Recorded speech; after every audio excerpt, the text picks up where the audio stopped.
When you're building a culture of belonging, every word counts. That's why Textio brings the world's most advanced language insights into your hiring and employer brand content.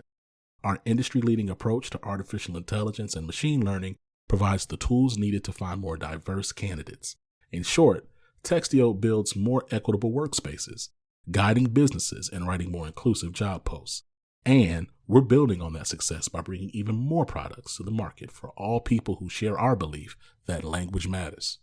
Words have power, and at Textio, we harness that power to increase the access and availability of value-driven work for everyone.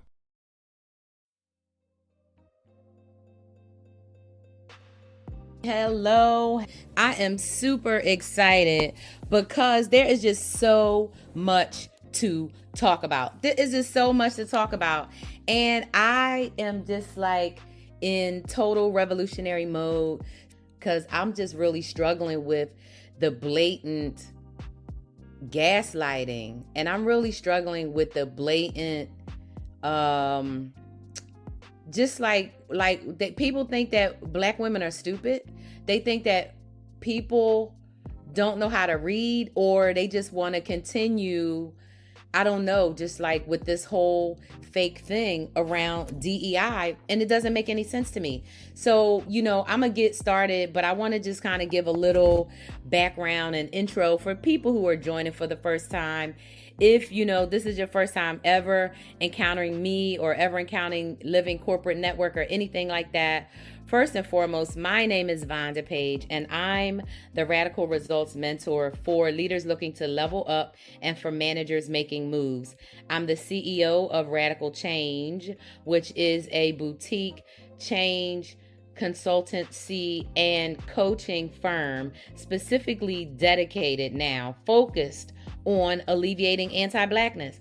And I know that must be done through a few things. Number one, really helping leaders, right, who are really looking to level up, helping them meet the moment at this time.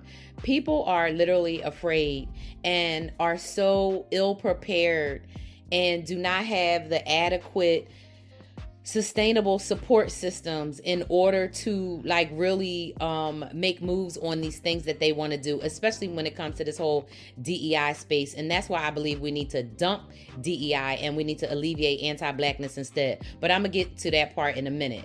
The other thing is, I have spent more than 30 years, closer to 40 at this point, within corporate and organizational and business structures, helping leaders advance their teams and organizations from point A to point B, meaning helping people to adapt change. And going from, what we now kind of call, small business, entrepreneurial type work settings to global corporations, I have seen the trajectory of DEI within the workplace, especially within corporate, academic, nonprofit, and government settings. I have seen that literally it's all been smoke and mirrors, and I am going to approve that in a series of articles. I'm going to prove it in discussions, but even more so, I prove it in my book that's called Dump DEI that I'm going to release early next year. But the whole thing is that, we still have issues and problems, right? We still have things that we have to address. And as a Black woman, as a professional in the workplace, I have always been at the forefront of trying to remain cognizant and aware of the issues that, number one, I'm facing. I'm of course aware of them every damn day, like all Black people, and especially Black women out here. We are acutely aware of of how the world treats us, no matter what people say, no matter the gaslighting that occurs. And so throughout our work experiences, right, we developed as Liam Neeson says in one of his movies, right, a specific particular set of skills, right? And how do we navigate harmful workplaces? Now, nobody should have to navigate a harmful workplace, but let's face it, America, this workplace has been harmful since the Europeans set foot in America. The American workplace has been harmful since Europeans set foot here and decided to make it a workplace instead of a place to live, instead of a place to love, instead of a place to just thrive and be, right? They turned it into a workplace, a workspace, and a brutal, deadly workspace at that. That workspace has never changed. It has evolved technologically, industrially, right? But it has not changed. And the people who are running the workplace now are the descendants of the same people who came over here on the Mayflower and all those other ships that stole African human beings, men, women, children, and transported them in bellies of ships, head to toe, tightly packed, and didn't care if people lived or died, and to this day still don't care if people live or die.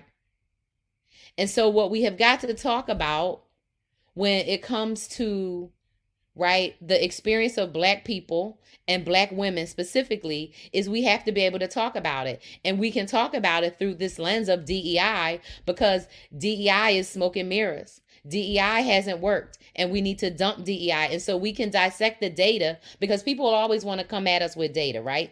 Everyone always wants to say data matters, data matters. Guess what? We have had the data.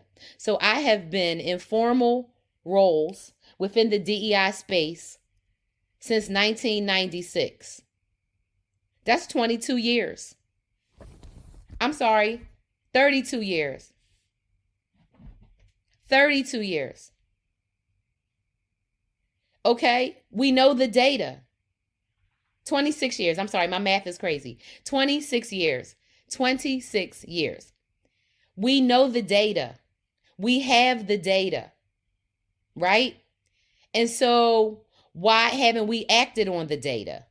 We haven't acted on the data because, number one, the people that are running everything are not going to relinquish their power. They are never going to do it. And so any formalized effort with any corporation to make such happen is a waste of time. It's a waste of money. Somebody told me the other day, they call it delusion, distraction, and something else. I forgot what the E was. But literally, like, delusion, illusion, the distraction, illusion, and something else. But literally, it doesn't work, and we know it. And we have the data. And I'm going to prove some data in a second. That's number one. The other thing is the experience of Black people, specifically Black women and Black and brown professionals in the workplace, right? Up until, I would say, the last 2 to 3 years has really been this undisclosed discussion, right? It's really been this conversation that people don't want to have because people don't want to admit to the issues. People don't want to admit to where we are. People don't want to admit that everybody is climbing over the backs of Black women in the workplace and getting ahead, right? So the study that came out a few weeks ago about Black women's pay decreasing from 63 cents down to 58 cents, but nobody wants to talk about why that is. When Black women are the most educated group of the workforce, Black women are the most likely to start their own businesses, but Black women are also the most likely, right, to get underrated and undervalued at work, and Black women are also the most likely to report that they're unhappy with their promotions and way things are going. Why does that happen? Because if you're the most educated, the most qualified, but everybody around you is getting promoted, you're going to bring up complaints, right? You're going to bring up the egregiousness of that environment, and you're going to do something about it, right? And the thing is, when that happens, that's the end of that job. That's the end of that career path within that organization, right? Because I don't know one woman, and I know of, a fictional one, right? That was used in an amazing book, right? one woman who proved systemic racism and kept her job, right? It's an amazing book called Hush Money by an amazing author named Jackie Abram and her two daughters. And that book is phenomenal. Deborah and Delilah Harris are her co-authors, and it's an award-winning book. It's an international bestseller. It's an amazing book. Get it, get it, get it. Other than that story, I don't know any other stories of people who have complained, rightly so, of discrimination, of pay inequity, of issues and problems facing Black women, and then those issues were rectified, and then those issues were then rectified throughout the organization. And I challenge anybody listening today in 2022 or 20 years from now to bring me a copy of a study of a large organization, a publicly traded company, where they were brought a complaint of racism, specific anti-Black racism by a Black woman, listened to her complaint, took her suggestions and recommendations, and then incorporated them internally, and then used that as a model to spread that throughout their organization. I challenge anybody to find that story. I've been out here, like I said, for 26 years doing this work, and I haven't heard of it, and I haven't seen it. And if anybody has heard of it or seen it, please send it to me. I will love to examine it, and I will do a deep dive, not only discussion on it, but I'll do a deep dive paper, some sort of written paper on it and talk about it. But the fact that it'll only be one paper, if somebody can find it, speaks volumes, right, about where we are. And so the Living Corporate Network, for those of you who are unfamiliar with Living Corporate, and I think, Arena, I've seen you on here before, but, we really focus on amplifying the voices and experiences, right, of Black and brown professionals within the workplace. And so what I do that's what I do. I specifically talk about my experience as it relates to what I am seeing out in specifically the business community. A lot of what I see, because LinkedIn is the social media platform for the business community, I find there. But I get a lot of my, news and research, right, from places like, the Economic Times and, Bloomberg and things like that, right, to kind of make sure I'm still tracking with, what they're reporting out. But the other thing to take note of, right, is how it's imperative to think about where power comes from and where power resides and how power is positioned in our country. Because we have to look at that first and foremost when we think about, we want to try to get equity and we want to try to get equality. Well, the thing is, the people who have access, right, are purposefully holding on to access. And so there are no efforts that they are going to themselves sanction to then decrease their access and give it to people that they never wanted to have it in the first place. And so it's interesting, I never took a job in an organization where I was going to have any kind of title in the DEI space or within, HR or human capital or anything like that, people operations, because I've always known from an early part in my career, I've always known that, there is not really a role, right, for how employees are going to get to shape how a company decides to do anything. The way that business works, the way that hierarchy works, the way that slave plantations work is that you have a boss. That boss, that person has all the other people working for them to uphold, abide by, and stick to whatever rules they deem necessary in order to get the goals that they're trying to reach. It doesn't matter what those goals are. It doesn't matter how much money or how many widgets. That is how it works. And so, if we get very basic and we use a simple metaphor like a farm, and you have the person who owns the farm and he lives on the farm. Depending on how far the farm is from town or from workers, right? He may have a place for the workers to live there. If not, he has a place to pick up his workers. Now, I'm using a farm example because I live in a farm community. So, in some farms, what I see is they have a big house where they live. Then they have a stable and a bunch of housing for the animals, or we call shelter, I guess, for animals. And then they have shelter for workers. They bring the workers there in trucks and things. And then the workers do the work. And some stay and some get back on trucks. On some farms, the workers actually drive to the fields, right? Or drive to certain locations, and then they meet in a truck, and then they drive them to the field where they're going to be working. There are wineries where I am. There are alfalfa and sprout fields. There are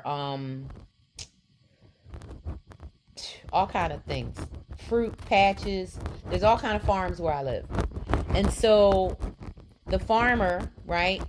Let's call them person Jones, Farmer Jones, right? Runs the farm. Farmer Jones hires people in different departments, and he hires people in different hierarchies. If Farmer Jones is just doing a dairy farm, then he's hiring the supervisor, and the supervisor is hiring the people to do different parts of the job, from the milking to the, pasteurization processes, to the transport, to the bottling, to whatever, right? That's how it works.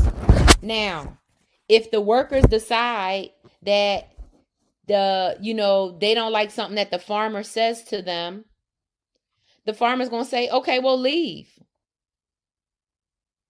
And the worker's going to say, well, I can't leave because I need this job to pay for my family. And so then the worker's going to take the abuse, right? Now, that's a very, simple example, right? And we're not taking into consideration technology or laws or anything like that. But that's literally how it works. And so the Farmer Jones, running the farm, it being his farm, he gets to decide whatever the hell he wants to. And if you don't like his farm, you can leave. You can get a job on another farm. Oh, but there's only one farm in 100 miles of my house. Well, then I guess what? Then you're going to take the abuse. You're going to take the abuse. And that is exactly how it works. And that is exactly why, right? When you think about a power structure, having power over a group of people, having power, leveraging power, the dynamic of that, why would they give up that power? And why would they do it in formalized roles and formalized structures? So why would we think that 26 years later, perfect, and you how to jump back in later, you just hit that link and keep going. I got this. I got it. So when you think about, right, how power works, take care. Thank you. When you think about how power works, right, you know that you're not going to get them to do anything by asking nicely. You're not going to get them to do anything by petitioning in a kind way. The whole reason that police were created, the whole reason that government was created was to protect business. Government wasn't created so that workers could be free off of the plantation. Governors, senators, congresspersons, all of those peoples, mayors, sheriffs, judges, they were all created to protect business. Laws are in place to protect business, and business was put in place because that was how the Europeans could steal America. Business. And so then they propped up that business with what they called treaties. And none of the treatises, none of them were kept. Straight up, Europeans stole the Americas from Indian Americans, Native Indians. And we know that's what happened. Everybody knows what happened. But what has happened over time? How did we get to this thing where we have said that we can't talk about truth? We can't talk about numbers. We can't talk about facts. We can't talk about history. Well, listen, I tell people all the time, I'm just figuring out one of the things that makes me a bold, brilliant, badass black woman is because I was brought up by bold, brilliant, badass black women. My teachers, first grade, second grade, I only was in second grade 2 weeks. That bold ass black teacher said, this girl is too beyond second grade. We got to bump her up to third grade. Then I was in third grade. They was like, we need to move her to fourth grade. I said, I'm not getting moved up. I'm not going to be 7 years old going to school with 10-year-olds. I had to fight anyway. So I wasn't trying to fight people that were bigger than me. Okay. And so who is going to give up power without a fight? All of the structures in our country, all of the structures in Western world, because I haven't studied enough about Eastern governments. So I don't even talk about things I don't know about. And y'all who know me know I don't talk about stuff I don't know about. So Western governments, right, are set up in feudal systems, set up in monarchs. And our system now is more of an oligarch because we have 1,000 people that run everything in our country. It's 1,000 people that are in control.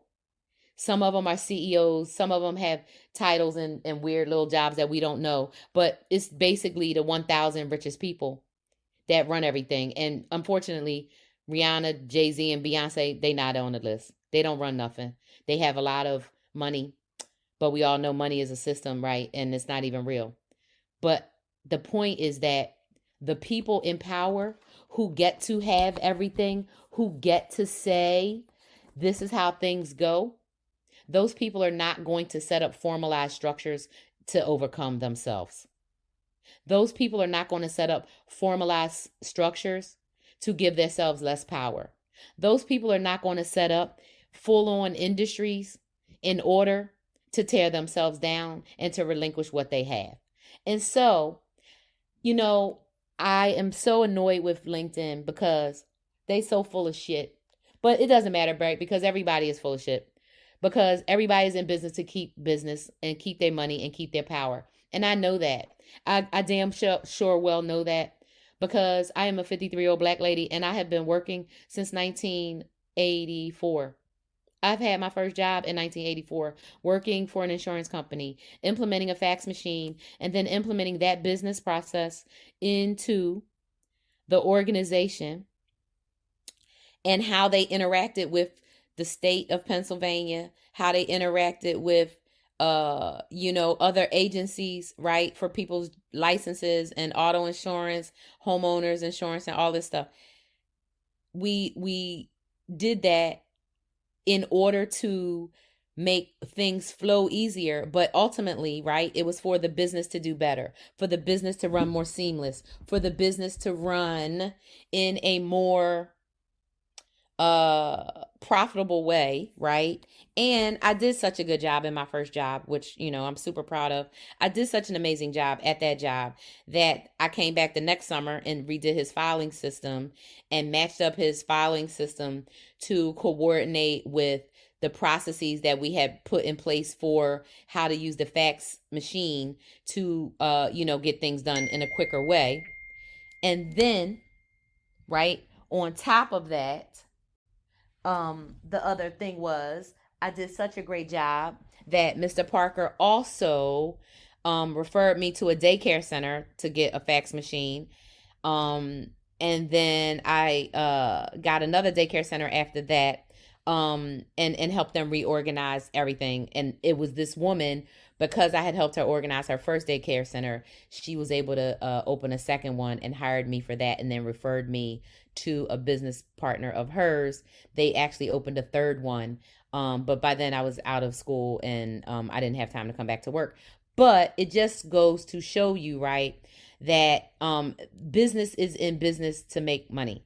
And people who run businesses, right, are in business because they have something that they're trying to do, and they're doing that thing to make money.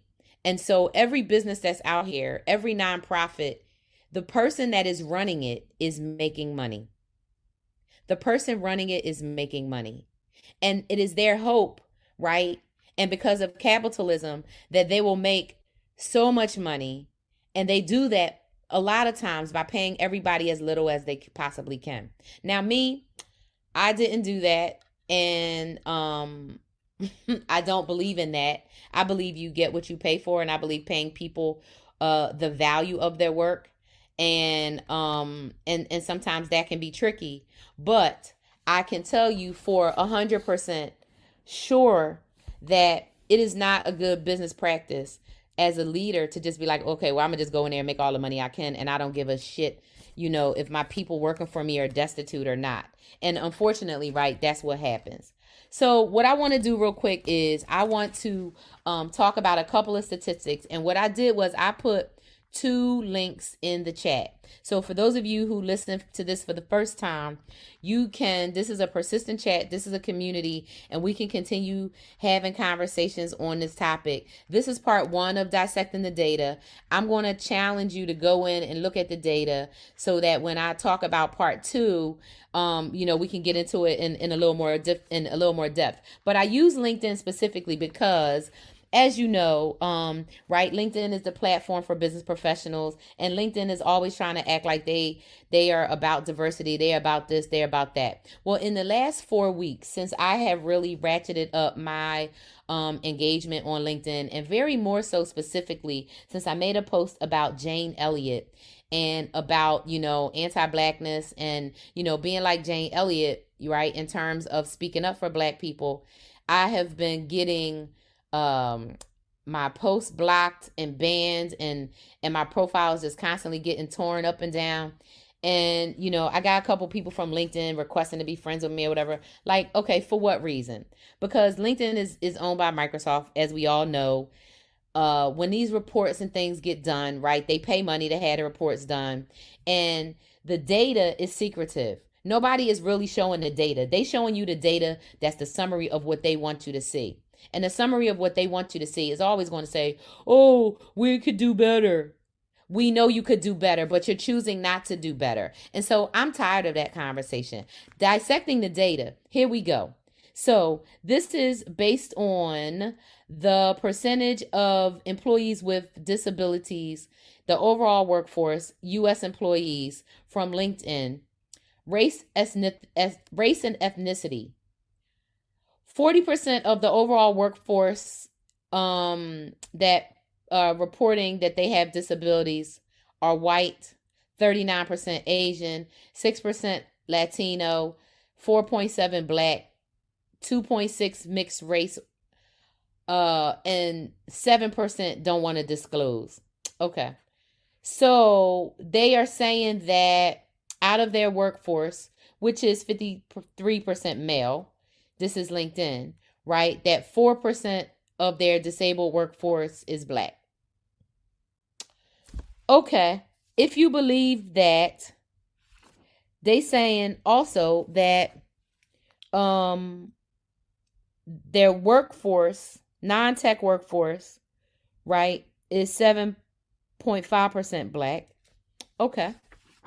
They're also saying that their leadership is 3.9% Black. What is the definition of any of that? What's it mean? What does leadership mean? What are those jobs? How many people have them? How old are the people? Where do they live? What's their background? Disabled. What does that mean? Right? It's self-reported disabilities. How many people is it? How many people? What is the number of employees? All they giving you is percentages. So I could say I am 4% of, I don't even know what to say. I'm 4% of royal Nigerian, I don't know, some kind of Bantu blood or something. I don't know. I can't even think of something. I'm trying to think of something so silly that you can't prove just by me saying it or writing it down. How can you prove anything? So then if you read the details, it say, like, I don't even know. Like, okay, so on page 7, the editor's note says, we reported representation as a percentage of the workforce self-identifying. Aligning to Microsoft, we now report representation based on the total workforce population, inclusive of those who choose not to identify. If totaling all, and then they talk about this nonsense about if they total people who don't want to identify, people who do. Who doesn't want to identify is people who don't want to get singled out for more discrimination. So nobody wants to fill out that they're black on a piece of paper because you know you're going to get paid less. I'm going to leave it right there. The data, it's nothing to dissect because the data is bullshit. Because nobody is going to give data that shows that they are doing something wrong and that they've been doing it wrong for, as long as I know, 26 years. They've been doing it wrong from the beginning, right? So we had forced labor in this country. We had enslaved human beings. We had indentured servitude in this country. That has evolved. And now, right, depending on who you work for, right, you are at a different level of indentured servitude. But we all pay taxes. Who are we paying taxes to? For what? We're paying taxes to the government to protect the rich and powerful people. The data, when it comes to DEI, I don't care what you're talking about. Housing, discrimination. I don't care if you're talking about mortgage, rates. I don't care if you're talking about car insurance. I don't care if you're talking about schools. I don't care if you're talking about how come you can't get a grocery store. Is no grocery stores in a black neighborhood unless it is a low budget grocery store. And it's usually owned by a black or Asian person if it's in a big city. But there's no Trader Joe's in low income neighborhoods. So only white people get to take advantage of buying groceries at those prices. Listen, y'all, the data is all bullshit. The data is bullshit. We got to dissect the problem. The problem is anti-blackness, and people hate black people. People don't want black people to have equality. So everybody will climb over black people's head to get what they got. Black people are disabled. Black people are queer. Black people are old. Black people are young. Black people are poor. Black people are tall. Black people are short. Black people are fat. Black people are skinny. What else? Black people are born. Black people die. But know what's different? Black people get paid less, and black women get paid the least. That's intentional. It's traumatizing. So what's the result? Black women are leaving the workforce in droves.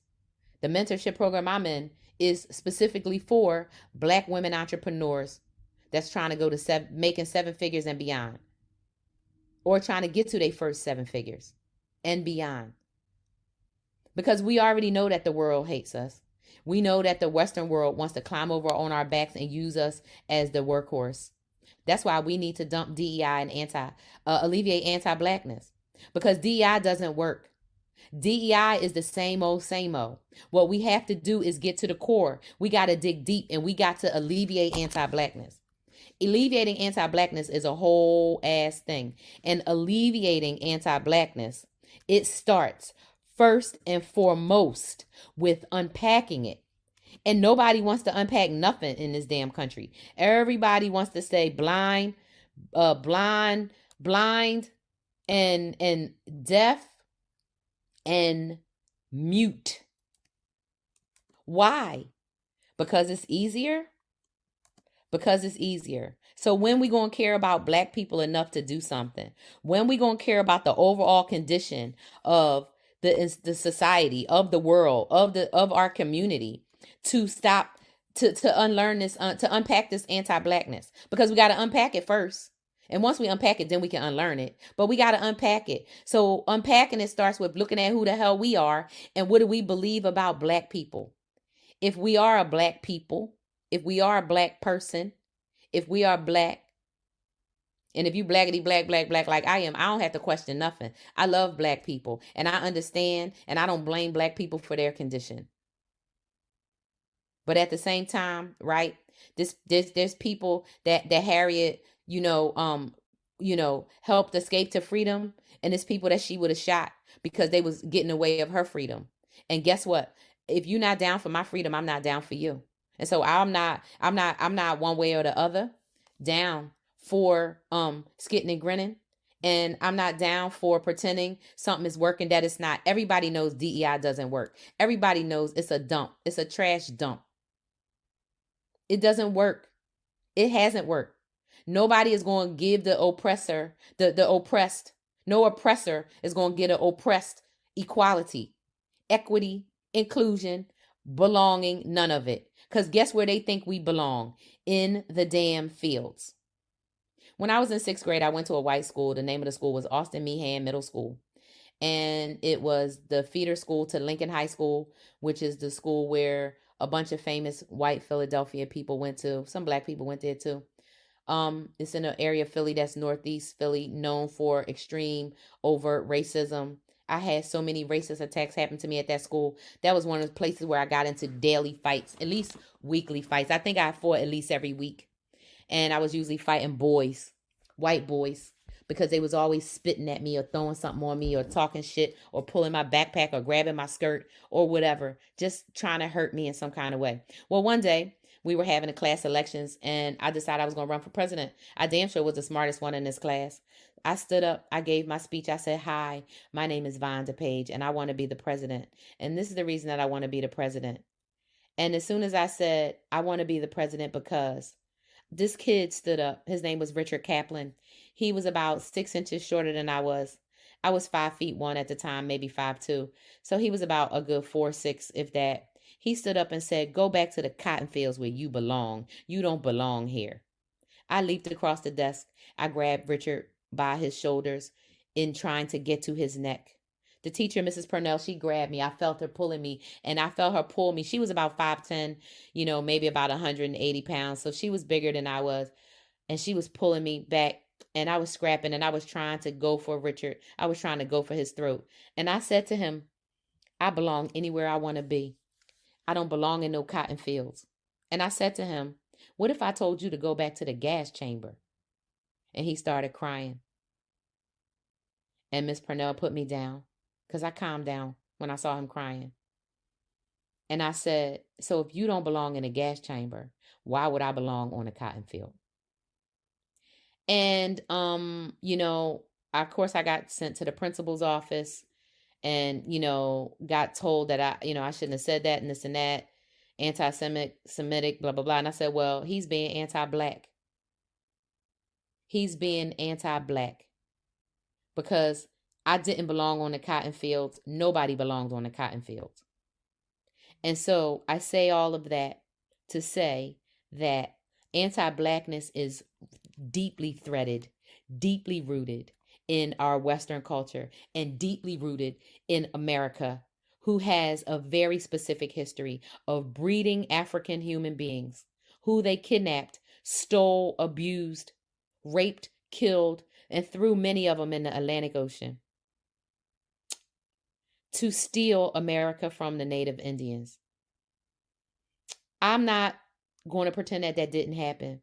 And I don't care who listens, and I don't care who doesn't want to hear it. Y'all won't listen.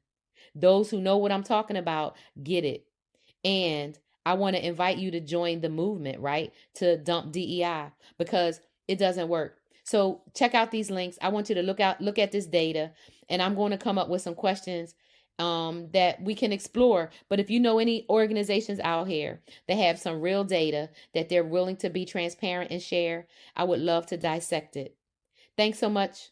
This has been Vonda Page, the Radical Results Mentor, CEO of Radical Change, the boutique badass change consultancy and coaching firm for leaders looking to level up and managers making moves. I want y'all to go to dumpdei.com, to go to Destination Dump DEI Live to learn about the event, but to learn a little bit about my philosophy about why DEI doesn't work and why we need to dump it. And hey, I'm going to catch you next time. Bye. Thanks so much for listening. Live in Corporate is brought to you by Doximity. Doximity is committed to fostering an inclusive and diverse work environment where differences are valued, practices are equitable, and employees experience a sense of belonging that allows them to bring their full, authentic selves daily. As medicine's largest network, there's an elevated level of responsibility to everything we do. We don't take that responsibility lightly and are committed to working towards a more equitable world inside and beyond our virtual office walls. So if you want to learn more about Doximity, go to your app store and type in DOXIMITY. Again, that's DOXIMITY.